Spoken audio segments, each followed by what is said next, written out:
Ohio. Hey guys, I'm Khadroth. Today I'm going to be covering the Saber node for you guys here for Galemas, aka 2021 NA's Christmas Lotto. So again, just a little bit of a word on this. We are not going to be covering the day 0 Saber node because this Saber node is later in the event and much better to farm. It'll be a little bit harder than the day 0 node, but it should be more efficient for you guys. And so that's why we're not going to cover it at all, is I think it's going to be just overall better for you. Again, I think you'll see though, even still, this node is actually very easy to do. We have some really nice comps that I want to show you, so let's go ahead and get in. Now, just to reiterate that point I made in the intro here, I wanted to show you guys, here's the overall makeup of the two nodes. This is actually our day 0 node, and this is our node much later in the event, the white tag node, that again, I think you guys are actually going to want to farm. Now, don't pay too much attention to the drops here on Fandom Wiki. They often get that wrong. It's sort of a baseline that they use. It's not the overall expectation of what you guys can see. More what I'm trying to show you guys here is the overall health value. So you can see the day 0 node, the highest health in that node is only 67k. It's still a 333 node, nothing too difficult. But then we get to the white tag node down here, and again, it's going to be still a 333 node, but you've got a 77k right here in the second wave, as well as a 129k right here in the third wave. So this is sort of what I meant where I said, hey, if you guys have a comp that works on this node, it should definitely also work on the day 0 node, pending adjustment for CEs or something like that. So again, really nice, easy farm here for a lot of this node. Okay, so we're gonna start you guys out strong here with a nice 6 CE comp that's gonna be Plugsuit, and it's gonna be using Atalante. Remember, for this event, we are going to have a very nice drop CE this time around. It's going to be 50% starting charge at MLB, 30% at non. It's also gonna have 10% quick up at MLB and 10% in P gain up at MLB. So it's going to be really nice for our quick units this time, as well as helping them move through the nodes very quickly and efficiently if they're a looper. So that is partially why we were able to get away with NP1. The problem with this comp is actually going to be in the support requirements, as it's going to require you guys to have your own Scotty and your own waiver so that you can take another Scotty on support. And that will be a little bit tough for some people. If you can't do that, just understand there will be other comps for Atalante and other people. Just that is going to be one of the higher barriers to entry of this comp. But otherwise, should be relatively easy if you have those supports and you have an Atalante. To understand too, we are requiring her skills at 10x10. That means 10 on the first skill. We don't care about the middle skill for this. And then 10 on the third skill because of the refund there. Now, you could probably get away with a little bit less on the refund. Just be careful that you don't shaft yourself in that second wave with that 57%. But we do always calculate the refund values with a minimal amount, so that basically if you were to get a min roll on damage, the overkill, the hits and all that would result in the minimal amount of refund possible. So you guys should be able to maybe step it down at least one rank to 9 if you're concerned about the lore, but just again, be careful. You might have to lore it if you notice that you maybe don't have your Atalante, fully foed or something like that. The only problem we're gonna see in this comp is gonna be the corrupted god there in wave 2. It's gonna live with about 6k some of the time. That shouldn't be too difficult, and part of that has to do with the fact that Atalante has that nice quick steroid that she's gonna pop for us later. So that is going to be a really good thing, but it's not necessarily going to help us out in wave 2 there. But again, you guys can see she should easily handle the entire third wave there with no health remaining and be really good against this node. Okay, so for the front line, I want you guys to start out with a party composition of Scotty, Atalante, Waver, and then the other Scotty on the back line. And for our turn order here in turn 1, you guys want to use all 3 of the waiver skills on Atalante. That should charge her all the way up to full. From there, go ahead and Plugsuit out your waiver for the Scotty in the back line. Now, you guys can use both Scotty skill 1s, that's her quick up, on Atalante, and use Atalante's skill 3, that's her NP gain, and go ahead and fire off the NP. She should easily handle the wave and refund to about 63%. In turn 2 here, you guys are going to want to go ahead and use one of the Scotty skill 3s, and that should charge Atalante to full. Go ahead and fire that NP here, and just watch out for the corrupted god to live some of the time, but it should be easily cardable through, especially with all the crit stars you'll be generating. Turn 3 now, go ahead and use the last remaining Scotty skill 3. Use both Scotty defense downs at this point. go ahead and use Atalanta's first skill, her quick up, and the Plugsuit attack up, and then fire off the last Atalanta NP. And again, she should easily handle Suzuka here, giving you guys no trouble whatsoever, even at NP1. Okay, now for our next comp, we are going to be having our 5 CE variant of the Atalanta comps. We do have both a Super Scope variant with Fragment of 2004 and Double Scotty. I shouldn't have to do too much to walk you guys through this one. Just understand the refund's going to be a little bit tight there, but it will still work with an NP1. But the one we're actually going to cover right here is going to be our K-Scope comp. And that's going to be a little bit more approachable for the rest of you guys. It's only going to require a normal K-Scope rather than the Super Scope, and you can still get away with NP1 of Atalanta. However, there is one issue here, and that's going to be it's in any 20% additional support. So it's going to require Double Scotty, aka your own Scotty, but it does mean you don't necessarily have to have a waiver. You can find an additional 20% and make this work at 5 CE. Again, it's going to require that Plugsuit, but yeah, as long as you guys have any 20%, you guys can see here's the damage values and MP1 will leave you at.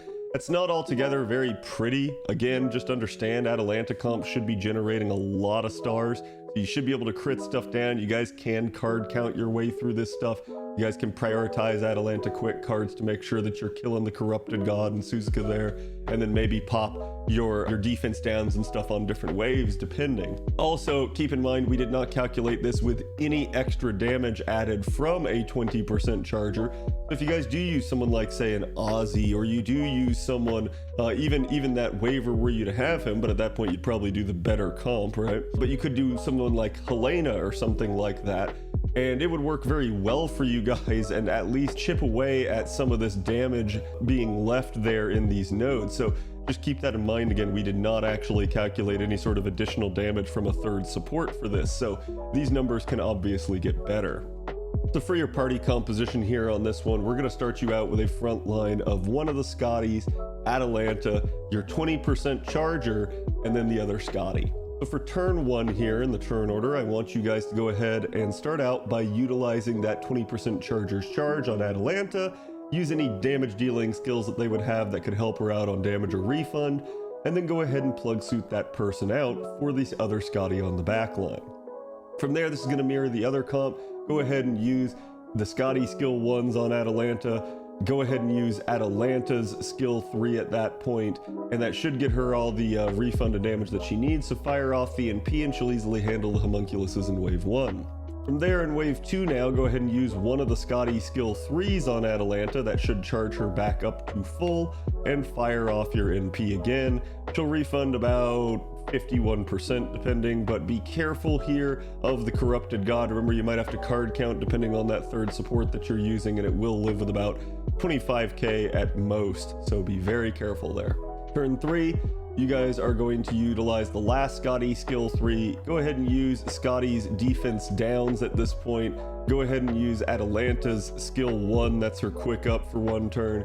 Go ahead and use the Plugsuit attack up as well, and then fire off that last Atalanta NP, and again, she'll handle the rest of the node pretty cleanly, but be careful of Suzuka, who again can live with up to about 17k HP remaining. Okay, now we should have another familiar comp for you guys. This is going to be a 6 CE Fragment of 2004 Jarcher comp. This is going to require NP2, but otherwise it should be pretty close to the comp that you guys actually utilized back at Gilfest. So again, the cool part about this comp is it's just going to be double Nero Bride and Fragment of 2004. That should be really cool if you have a Nero Bride and you have a good One-san. Jarcher here will easily handle everything in the node, and it becomes NP2 is a clean kill in a lot of these cases. You guys just need to be careful of those high health enemies in waves 2 and 3 if you want to try to make this work at NP1. Again though, the concern is also going to be right here on wave 2. You guys are going to need to be able to refund back to 100% or this comp will not work. So be very, very, very careful about that one. Okay, so for our party composition, I want to start you guys out with the front line of Nero Bride and Jarcher, obviously. From there, the turn order on turn 1 here, you're going to use the first Nero Bride's first and second skill on Jarcher. You're going to utilize the second Nero Bride's first and second skill on Jarcher, and then go ahead and do Jarcher's first and third skill herself. and fire off your first NP. She'll easily handle the homunculuses. In the second turn here now, go ahead and utilize John's second skill to charge herself to full, and then use the Fragment of 2004's NP generation buff on Jarcher as well, and fire off the NP one more time. Remember, the problem with this is you've got to get back to 100%, so don't skimp too much on your skills here. And turn 3, she should be fully charged. All you have to do is take Fragment of 2004's NP damage up and pop it on Jarcher. And again, she'll easily handle Suzuka at NP2, making this a very quick and efficient comp with very minimal button presses. Okay, next we have a very affordable and approachable 6 CE comp for you guys. Again, this is going to be another Jarcher one. However, we went with this comp because there's a lot of variants of Jarcher comps, but this one had a couple nice reasons to use it. One was no plug suit, so you guys don't have to take that time of swapping your party all around and having multiple big supports and stuff like that. We're only going to be using a level 1 Summer 3 Mystic code, which is really nice. And then 2 is going to be the fact that, yes, yet again, we don't really have that huge support requirement, so you guys can always guarantee that you have a Paracelsus. So if you have Tamamo, you can take your NP2 Jarcher here, or if you have an NP2 Jarcher, you can take your Tamamo on support. So it makes it a lot more approachable, especially if you know somebody that has the missing component for this comp for you. The concern is going to be, hey, can I get away with NP1 Jarcher, maybe with a higher Mystic code? And remember, the big concern here is going to be not the damage output, but rather the refund here is going to be super tight. We have calculated it with 10s on Paracelsus' skills, and you will get to 101% at that point. We did also say, hey, if you can drop 1 to 9, it would be Paracelsus' art skill, but that would put this at exactly 100% refund. And while that can work, certainly by our calculations, especially 99% would still work for you guys, just be careful because, again, refund math is a little bit spicy at times. So we wanted to make sure that, you know, we built in a nice, easy thing. But if you guys wanted to, you know, maybe risk it and try to save that lore, you guys can certainly not lore Paracelsus' middle skill at that point, but you still would need it at 9. And again, remember, the other issue here is going to be Paracelsus is going to be NPing on wave 1, so you don't necessarily want to shaft him too hard here, or he might not clear, and that's something that you guys should pay attention to.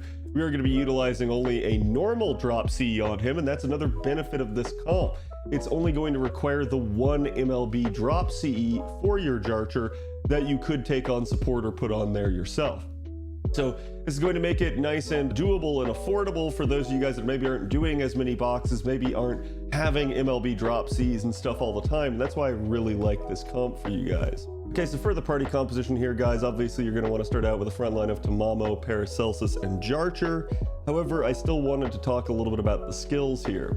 We're actually going to pop just about everything on turn 1, but there's a reason to delay a lot of the skills until turn 2 if you can, especially if you're trying to get away with a less than NP2 Jarcher here, because that would help you out in case you ended up in a potential turn 4, because your buffs would still be active for that turn 4 if you delay them. There's gonna be a bunch of them that we're gonna pop turn 1 that you maybe don't need because they're for Jarcher or something like that. So that would get you that extra turn.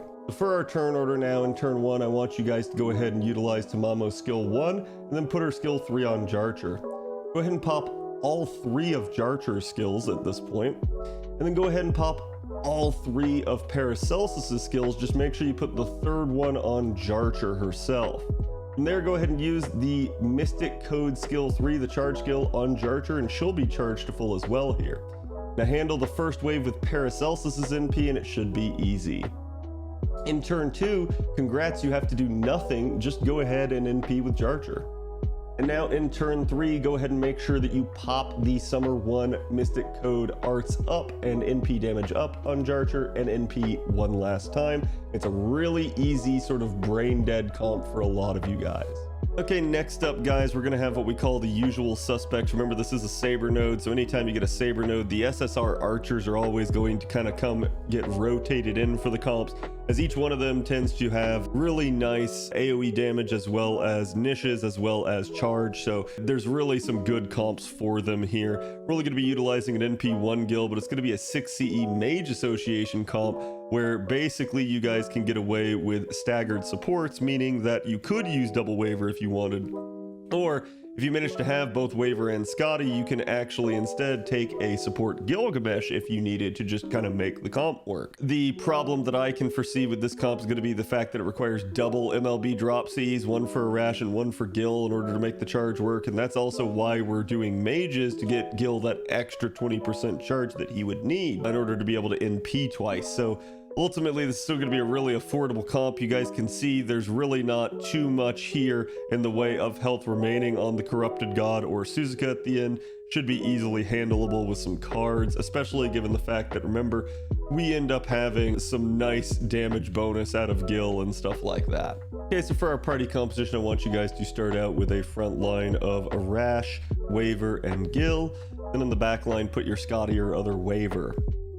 Turn 1 now, go ahead and use Arash's skill 3 to charge him up. Go ahead and utilize Waver's skill 2 and 3 to finish him off to 100%. And then go ahead and fire that Arash NP. He'll easily handle the wave and bring in the other support. Now on turn 2, go ahead and use Gil's first and third skills that should charge him up to full. And then go ahead and fire off Gil's NP and he'll easily handle that wave, just with the Corrupted God sometimes living with about 6k remaining. And turn 3 here, go ahead and use the last remaining Waver skill there on Gil. That should get him to 30%. Go ahead and utilize the other Waver skills or Scotty skills to charge him up to 80%. Use the Scotty defense down if you're using her now, and then go ahead and use the Mages Association charge skill on Gilgamesh to get him up to full, and fire that last NP. And even at NP1, he should handle Suzuka pretty cleanly half the time. The other half, at most, she'll live with about 13k remaining. All right, next up is usual suspect number 2 here, Miss Ishtar with a 6 CE Anniversary Blonde comp. This is still going to do the job at NP1, and you might be wondering, well, why do we need Annie Blonde when Gil didn't? A lot of that is because her mana burst won't be active for wave 2, and it should at least allow her to easily handle Suzuka, who Gil had that nice servant niche over. So it's gonna still be really nice on the supports, as we only require a staggered setup of supports, allowing you to take the one you're missing, or in order, if you have both of them, to be able to take the nuker if you didn't have a good AoE archer. Again, this should be a relatively affordable comp. We're going to require rank 10 skills in certain circumstances, especially on Ishtar and Arash, because the Corrupted God here on wave 2 is going to be a little bit spicy there with about 12k remaining HP, but it shouldn't be too bad as long as you get the appropriate cards, because you're going to have a lot of buffs still flying around. So for our party composition here, you want to start out with Arash, Waver, Ishtar, and then Scotty or other Waver there on the back line. For turn 1 now, go ahead and utilize Arash's skill 3 and Waver's skills 2 and 3 to charge Arash to full and fire his NP off. He'll die, kill the wave, and rotate in the other support. Turn 2 now, go ahead and use Ishtar's skills 1 and 3, that should get her delayed attack up, and then Waver's skill 1 as well here to fully charge her. Fire her NP off, and again, just be careful of the Corrupted God living with about 12k HP remaining. Turn 3 now, go ahead and use Ishtar's skill 2 to charge her to 50%, and with the other support that remained, utilize their charge skills to bring her up to full. If it's a Scotty, don't forget to use the defense down here as well, and then use the Mystic Code Buster up and fire the NP off, and you should easily handle Suzuka. Again, you guys can use the Anniversary Blonde's stars to help you out with the Corrupted God in turn 2, but it should be an easy comp. Okay, next up, guys, we have French All Might, aka usual suspect number 3, aka Napoleon. So Napoleon's going to be really nice because Suzuka is divine and Napoleon is anti-divine. So he's actually going to have a really nice time against her. The big problem that I can foresee is the overall requirements of the comp for supports. You're going to be requiring a Waver, Scotty, and Merlin, or double Waver and Merlin. Again, this should at least allow you to take the one that you're missing out of the 4 here, but it's still going to be a little bit of a high sort of requirement. We're also going to be requiring still the double MLB drop C, so that's going to be a concern, but it is going to be 60E in Plugsuit, so hey, it should allow you to get a lot of damage out of this comp. Where Napoleon actually struggled a lot was on turn 2 against the Corrupted God here. Really, Suzuka was fine, so we actually ended up switching the Plugsuit buff as well to wave 2 so that he had even better, because otherwise he was going to have something like 15k against the Corrupted God. But again, we did actually manage to skimp on Napoleon's first 2 skills, only requiring rank 9 and only requiring a NP1 here again, so should be a nice comp for those of you guys that have Napoleon. But again, I think you guys will see there are going to be other good options. So for our party composition, I want you guys to start out with a front line of Arash, Waver, Napoleon, and then on the back line Merlin and Scotty, specifically in that order. Remember, we're going to be using both Plugsuit as well as Arash's death meme to pull someone in, so be very careful with that because you don't want to get the order wrong. For our turn order now, go ahead on turn 1 and utilize Arash's skill 3 and Waver's skill 2 and 3 to charge Arash to full and fire off his MP the first time. He'll easily handle the homunculuses there and bring in Merlin.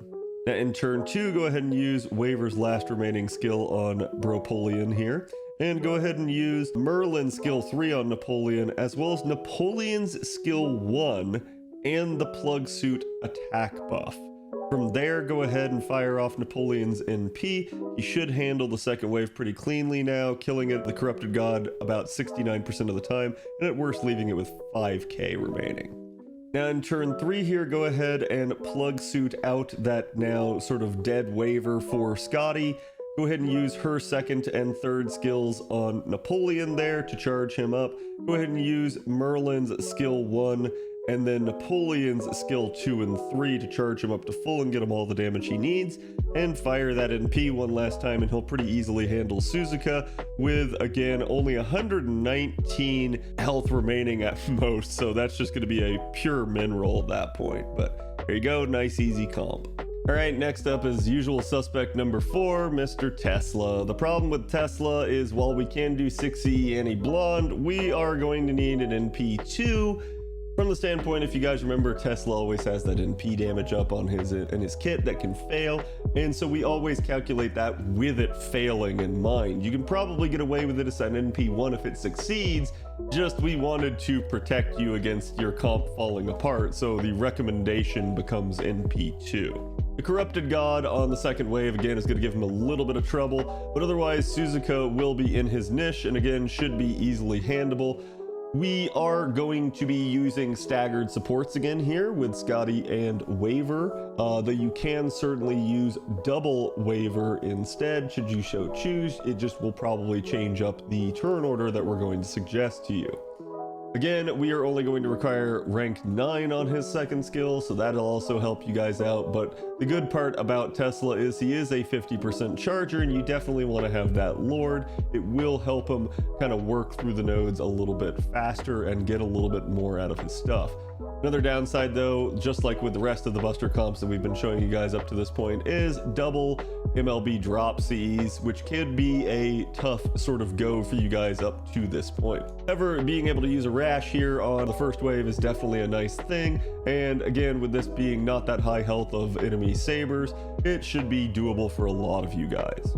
Okay, so for our party composition, I want you guys to start out with an Arash, Waver, Tesla front line, and then on the back line do Scotty. Now for turn 1, go ahead and use Arash's skill 3 and Waver's skill 2 and 3 to charge Arash to full and have him fire off his NP. He'll handle wave 1 easy and rotate in the other support. From here, go ahead and use Tesla's skill 2 and Waver's skill 1 on turn 2 here, and go ahead and use Scotty's skill 2 for the defense down.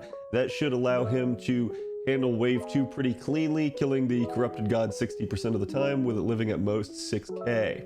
Now in turn 3 here, go ahead and use Tesla's third skill, his charge skill, and use Scotty's third skill, her charge skill on him, and use the Buster Up from the Anniversary Blonde on Tesla, and have him fire his last NP off, and have him slaughter Suzuka pretty cleanly.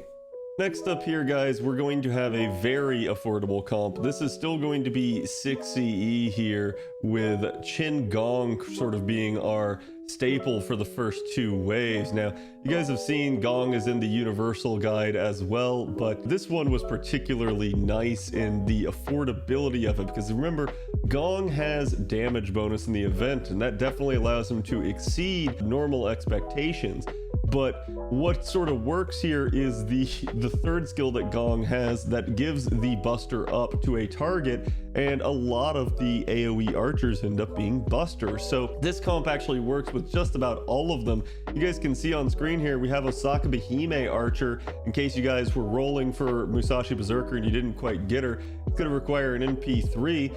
But the comps just don't end there. We also have one for Emiya as well here at NP2. And now you're probably thinking, well, hold on, if Emiya at NP2 works, what about, yeah, all of a sudden here's Tawara Toda at NP5. So again, and this does even work for someone like Kid Gil, but it doesn't stop there. It also goes all the way down to Arash himself. This comp will work. And that's why we wanted to recommend this one to you guys. It is actually going to be utilizing quite a few free-to-play units. We're going to be getting the job done with double Gong for the first 2 waves and then Arash in the final wave. And it's only going to take a normal drop CE on Arash. In fact, you don't even have to have Arash's 3rd skill leveled. Just the base 20% charge, as long as you have it unlocked, will work here with the drop CE due to the charge that we should have in this comp. So what's the bad part about this going to be? It's going to be, 1, the sheer amount of shuffling you guys are going to do in the comp, as well as the requirement of double waver. You can make this work with double Scotty, but it's going to hurt Arash's damage output for the final wave, so just be aware of that. Double waver is going to be the recommendation here. However, the rest of the supports are going to be Shakespeare, who everyone should have, and a welfare Santa Altera. Now, you guys might be a little bit concerned, what if you're newer and you don't have Santa Altera necessarily? Well, remember, Santa Altera is getting used because she has both 20% charge as well as a targetable NP damage up, and we're wanting those skills at 10 and 9 respectively for that. But you can use any 20% charger that will also provide damage to Gong to help him in there in wave 2. And that could include Ozzy, Altera herself, like we already showed, Lan Ling Wang, Helena caster, and even Merlin. Though obviously for most of you guys, that's going to increase the comp sort of cost there at that point. But again, any of those options should work. There may even be a couple we missed. Just keep that in mind that this should be a relatively free-to-play oriented comp here, with the only requirement being that you basically have your own waiver. So really not too bad. Again, we're actually able to get away with 1 stars and 2 stars handling the waves here because of that. And the only requirement is going to be an MLB drop CE for that. I think this is going to be a really nice comp for a lot of you guys, and also this should work on the Berserker node as well. Okay, so for our party composition, pay real close attention because it absolutely matters with Chen Gong killing people and you using a plug suit, what order you put these people in. You want to start out with a front line of Chen Gong, then Waver, then Arash, then Waver, then Shakespeare, and then Santa Altera. And that should get it in the right order that you guys need. Now for the turn order here, on turn 1, go ahead and use all of the first waiver skills on Chen Gong to charge him to full and have him go ahead and fire off his first NP. He'll easily handle the wave and refund to about 20%, which is the exact amount he needs. Turn 2, that should have brought in the other waiver now. And now with that other waiver, go ahead and use all of his skills again on Chen Gong. That should, again, charge him up to about 70%. Go ahead and use Chen Gong's second skill to get him to 80%, and then plug suit out that waiver for Altera on the back end. And with her, go ahead and use her second and first skills to charge him up to full and give him the damage he needs, or whatever your other 20%er would have for that to help out. From there, go ahead and use the plug suit attack buff and fire off Gong's NP. Be careful of the corrupted god. It'll live about 60% of the time with at most about 8.5k remaining HP. In turn 3 now, that should have brought Shakespeare in. Go ahead and use Shakespeare's skill 1 to help Arash out. Go ahead and use Arash's skill 3 to charge himself to full. And go ahead and use Chen Gong's skill 3 on Arash to get him all the damage that he needs and have him yeet Suzuka really nice. Again, this is the Gong Gong Boom comp. Alright guys, now in summary for this node, remember these comps can be used also on the day 0 node and possibly even the Berserker node for its day. So again, I think you guys should find that there should be something in here for everyone. We did sort of stick to 6 CE comps because it was so easy to do them for this node. But if you guys have concerns or comments, feel free to leave them below. You guys can always ask questions of us. You can also check me out on Twitch on weeknights at 7 p.m. Eastern, where I definitely stream FGO all the time, so you guys can come and ask me questions there as well. And again, don't forget to like, comment, and subscribe. It definitely helps out the channel as well as the video, especially if you guys want to spread this around to your friends and help them with their comp. So I will see you guys for the next one. Good luck and happy hunting.